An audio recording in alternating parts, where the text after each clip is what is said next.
Hoy, 23 de abril, se celebra el Día de San Jorge y el Día de Aragón, una festividad grande en la que la comunidad se enorgullece de sus orígenes y en la que los aragoneses defienden que son únicos. ¿Cómo somos los aragoneses? ¿Qué nos hace especiales a los aragoneses? Trato cercano, sí que es cierto que somos muy cabezotas, pero bueno, más allá de eso yo creo que sí. La parte cálida del norte.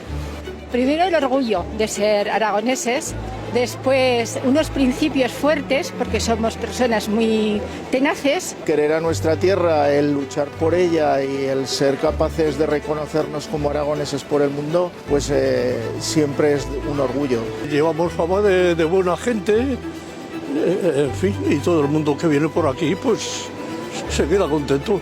Somos muy orgullosos de San Jorge, de la Virgen del Pilar, de San Valero. Ser aragonés y que la gente te reconozca por ser aragonés, creo que es un orgullo para todos. 23 de abril se celebra el Día de Aragón y el Día de San Jorge es especial para usted.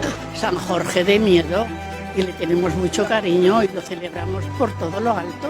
Un día al año está muy bien, pero lo importante es sentirse aragonés todos los días, los 365 días del año, ¿no? Y me vienen palabras como rasmia y cierzo que creo que no me las podría quitar nunca de encima. Una festividad muy importante para Aragón. Espero que lo celebre un poco todos los días. Yo soy muy orgulloso de ser aragonés, tengo que decirlo. Sí, supongo que la fiesta que se monta, ¿no? Podríamos decir. Es un día bueno, se reconoce Aragón como entidad propia y es un día que está muy bien para exaltar la patria aragonesa.